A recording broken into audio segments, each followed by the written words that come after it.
तो जैसे हमने अपने पिछले वीडियो में बात करी थी कि बच्चों और पेरेंट्स के रिश्ते को हम कैसे मजबूत कर सकते हैं, तो आज हम अपनी इस नए वीडियो में इसी बारे में बात करेंगे। और दोस्तों, मैं हूं आपका दोस्त वरुण सिंह, एक मोटिवेशनल स्पीकर। और शुरुआत करते हैं दोस्तों। तो आप जानते हैं कि जब एक बच्चा इस दुनिया के अंदर आता है तो उसकी जो जर्नी होती है ना, वो जर्नी देखिए कितनी खूबसूरत होती है। एक माँ 9 महीने तक उसको खून से सींचती है। वो एक जर्नी है माँ की जो बहुत पेनफुल होती है, बट वो पेनफुल जर्नी में भी वो जॉय फील करती है। वो जॉय इसलिए फील करती है क्योंकि उसको पता है कि वो एक खूबसूरत लाइफ को इस दुनिया के अंदर लेकर आएगी। और जब वो बच्चा दुनिया में आता है ना, तो माता पिता और परिवार के बाकी बड़े सदस्य और जो छोटे सदस्य होते हैं उनको बहुत खुशी होती है। उनको लगता है कि उनकी लाइफ टोटली बदल गई है। एक अलग ही एनलाइटनमेंट आने लग जाता है उनकी लाइफ के अंदर। एक बड़ी खुशी लाइफ के अंदर आनी स्टार्ट हो जाती है। पर दोस्तों, जैसे जैसे वो बच्चा बड़ा होता है और लाइफ में चैलेंजेस बढ़ने लग जाते हैं, ऐसा क्यों होता है कि वही बच्चा छोटा बच्चा जो कभी गोदी में से नहीं उतरता था अपने माता पिता के, अगर कोई और उसको कहता था बड़े प्यार से कि लो चॉकलेट ले लो, टॉफ़ी ले लो, मेरी गोदी में आ जाओ, तो वो तब भी अपने मम्मी पापा की गोदी नहीं छोड़ता था। आज ऐसा क्यों होता जा रहा है कि जब वो बच्चा अपने दिल की बात जो वो फील कर रहा है, जो उसके अंदर जद्दोजहद चल रही है, क्योंकि हम सबकी इमोशंस होती हैं, एज हमारी कोई भी हो, बट हम सब इमोशंस से भरपूर हैं कि बीइंग अ ह्यूमन बीइंग ये हमारे साथ होता है। वो बच्चा ऐसा क्या हो जाता है कि आपसे शेयर भी नहीं कर पाता अपने पेरेंट्स से कि वो क्या फील कर रहा है। उसको बाहर किसी दोस्त से वो बात शेयर करनी पड़ती है। और यकीन मानिए, एक पेरेंट्स से बेहतरीन दोस्त कोई नहीं हो सकता, क्योंकि आपसे वो बच्चा जितना जुड़ा हुआ है, आप उसको इस दुनिया के अंदर लेके आए हो, वो प्यार और वो मैच्योरिटी उसको बाहर कभी भी नहीं मिलेगी। क्योंकि जिन दोस्तों से वो बाहर बात करता है वो सभी मैच्योर होते हैं, उसी एज ग्रुप के होते हैं। तो आज जो रिश्ता है एक पेरेंट और एक बच्चे का, वो कैसे मजबूत बने, उसके ऊपर हम ढेर सारी बातें करेंगे। मैं आपको कुछ सॉल्यूशंस प्रोवाइड करूंगा जिससे आपके बच्चे के साथ रिश्ता मजबूत होने वाला है। अच्छा सोचिए, तो जब वो बच्चा जैसे जैसे बड़ा होता जाता है उसके चैलेंजेस बढ़ते जाते हैं। जैसे हम सब लोगों की लाइफ में चैलेंजेस आते हैं। बहुत बार क्या होता है कि एक बच्चा है जिसकी उम्र 6-7 साल है और उसी का छोटा भाई या बहन है जिसकी उम्र अभी 1-1.5 साल है। और वो बहुत बार देख रहा है, मम्मी पापा को देख रहा है कि जो 1-1.5 साल वाला भाई है उसको बड़े प्यार से वो हैंडल कर रहे हैं, बट 6-7 साल वाले बच्चे को डांट मिल जाती है बहुत बार। कहते हैं कि तुम बड़े हो गए, तुमको समझदारी आनी चाहिए, तुम छोटे भाई को जो बहुत अच्छे से ख्याल रखो। अब एक छोटा सा बात मैं आपको शेयर करूंगा। एक रियल लाइफ एक्सपीरियंस किसी ने मुझे शेयर किया था मैच्योरिटी से रिलेटेड। एक 80 साल के बुजुर्ग घर में बैठे हुए थे और उन्हें बहुत टाइम हो गया था, उनको खाना नहीं सर्व हुआ था। वो उस टाइम क्या हो गया था कि एक माँ अपने छोटे बच्चे को संभालने में लगी थी और उस टाइम वो जो 80 साल के बुजुर्ग थे उन्हें खाना सर्व नहीं हो पाया था। तो क्या हुआ, जैसे उनको खाना थोड़ा लेट सर्व हुआ, उस 80 साल के बुजुर्ग ने थाली दूर फेंक के मारी।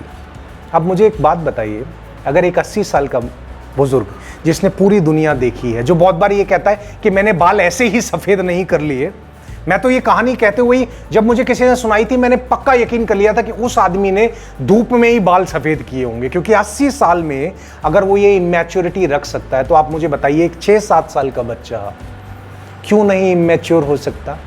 तो माता पिता होने के नाते उस 6-7 साल के बच्चे को हम ये ना समझे कि वो बहुत ज़्यादा रिस्पॉन्सिबल हो गया है, क्योंकि अभी उसकी उम्र बहुत छोटी है, उसके चैलेंजेस बढ़ गए हैं। जो 1.5 साल का बच्चा है उससे ज़्यादा चैलेंजेस उसके हो गए हैं। उसको मजबूत बनाना पड़ेगा हमको। जब उसका रिजल्ट आए तो ज़रूरी नहीं है कि अगर उसके 95% आए तो तभी आप उसको गले लगाएं। मैं ये नहीं कह रहा, उसके 95 क्या 97% भी आएंगे और वो और बेहतर करेगा। मगर बाय चांस अगर उसी बच्चे के नंबर 35% या 40% रह जाएं, तो आप माता पिता होने के नाते इतना करेज रखें कि तब भी उसको गले लगाएं और बोलें कि हम बच्चे तेरे से तब भी इतना ही प्यार करते हैं क्योंकि तेरा और हमारा रिश्ता नंबर्स पे डिपेंड नहीं है। एंड बिलीव मी, लाइफ कभी भी नंबर्स से डिसाइड नहीं होती। ऐसे बहुत सारे लोग हैं लाइफ के अंदर जिन्होंने बहुत कुछ अचीव किया। वो अपनी स्कूल लाइफ में एजुकेशन में उतने बेहतरीन नहीं थे, बट उन्होंने बहुत कमाल तरीके से काम किया। So very important is that वो बच्चे और माता पिता का रिलेशन बहुत खूबसूरत होना चाहिए। वो कैसे होगा? जब वो कम परसेंटेज लाए तब भी आप उसको एक्सेप्ट करें, क्योंकि आप उससे प्यार करते हैं। वो बच्चा आपके लिए बहुत ज़्यादा इंपॉर्टेंट है। अब मैं आपको ना एक रियल लाइफ स्टोरी जो मेरी आंखों के सामने हुई थी और मैं शॉक्ड रह गया था, मुझे यकीन नहीं हुआ था, उस वक्त रोंगटे खड़े हो गए थे। एक सेकंड क्लास का बच्चा, आप सोचिए सेकंड क्लास का बच्चा, उसकी क्या उम्र रही होगी, और उसकी कंप्लेन लेकर आए थे प्रिंसिपल और टीचर्स, और उन्होंने बताया था ये क्लास में सबको पेंसिल चुभाता रहता है और इवन अपने टीचर्स के साथ भी ऐसा कर देता है, और उसको सब बड़ी ऐसी निगाह से देख रहे थे जैसे बहुत बड़ा क्रिमिनल हो वो सेकंड क्लास में वो बच्चा। और मैंने पता है क्या किया, मैं एज अ काउंसलर वहाँ पर गया था, मैंने उस बच्चे से बात किया और उसको बोला तुम्हें सबसे अच्छा क्या लगता है? उसने कहा मेरे को ड्राइंग बनाना बहुत अच्छा लगता है। और मैंने उससे कहा तुम मेरे दोस्त हो, और उसको शेक हैंड किया मैंने। और फिर मैंने उससे बोला कि आपको सबसे अच्छी डिश क्या लगती है? तो उसने मुझे बताया कि मेरे को चॉकलेट्स बहुत पसंद है। फिर उसने मेरे से पूछा अच्छा आप बताइए आपको क्या अच्छा लगता है? तो मैंने बताया मेरे को स्वीट्स बहुत पसंद है, मैंने बहुत सारी चीज़ें बोली। उसने पता है मुझे क्या बोला? मैं एक दिन ना आपके लिए खीर बनवा के लाऊंगा, मेरी मम्मी बहुत अच्छा खीर बनाते हैं, और मैं आपको खिलाऊंगा, और आप भी जब आए ना स्कूल में और चॉकलेट्स लेकर आए तो मेरे बारे में ना बता दीजिएगा, मैं सेकंड डी में पढ़ता हूं। समझ पा रहे हैं अब दोस्तों? एक सेकंड क्लास का बच्चा जिससे मैं फर्स्ट टाइम मिल रहा था, वो इतने क्लोज मेरे से हो गया था क्योंकि मैं उसकी इमोशंस और फीलिंग्स को अंडरस्टैंड कर पा रहा था। उस बच्चे ने मुझे बताया कि उसके पापा उसको बेल्टों से मारते हैं। फिर मैंने उसकी सिस्टर से पूछा जो 5th-6th क्लास में थी, उसने बोला काफ़ी बार पापा बैट बॉल का भी यूज़ करते हैं पीटने के लिए। अब एक बात बताइए, सेकंड क्लास का एक बच्चा जिसको ऐसे पीटा जाता हो, आप उससे क्लासरूम में क्या उम्मीद करेंगे कि वो पेंसिल की निब नहीं चुभाएगा सबको? वो अपने उस पेन को वहाँ दिखाने की कोशिश कर रहा है कि वो पापा के सामने ऐसा नहीं कर सकता। ये बड़ा इमोशनल और हार्ट टचिंग बात है, क्योंकि मैं अभी ये आपके सामने शेयर कर रहा हूँ, मेरे तब भी रोंगटे खड़े हो रहे हैं। सो प्लीज़ दोस्तों, मेरी आपसे रिक्वेस्ट है कि जब आपका बच्चा छोटे से बड़ा जर्नी पे चल रहा हो ना, वो बड़ा हो रहा हो, तो प्लीज़ उसके अंदर गिल्ट क्रिएट ना करें। अगर वो कभी फेल हो जाए तब भी उसका प्रोत्साहन कीजिए, क्योंकि हम जितने भी लोग हैं ना दुनिया में, हम सक्सेस की बात करते हैं।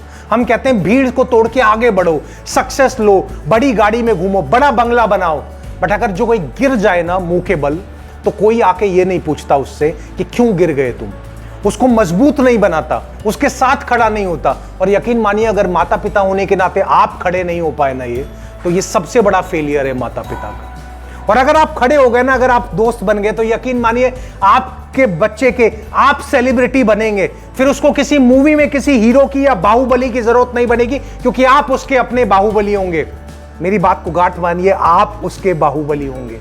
और इससे बड़े सुकून की बात कुछ नहीं होगी कि एक बच्चा अपने मम्मी पापा को अपना रोल मॉडल मानता है। दोस्तों, ये बहुत खुशी की बात होती है। फील करके देखिए, आपको अपने आप पता चल जाएगा।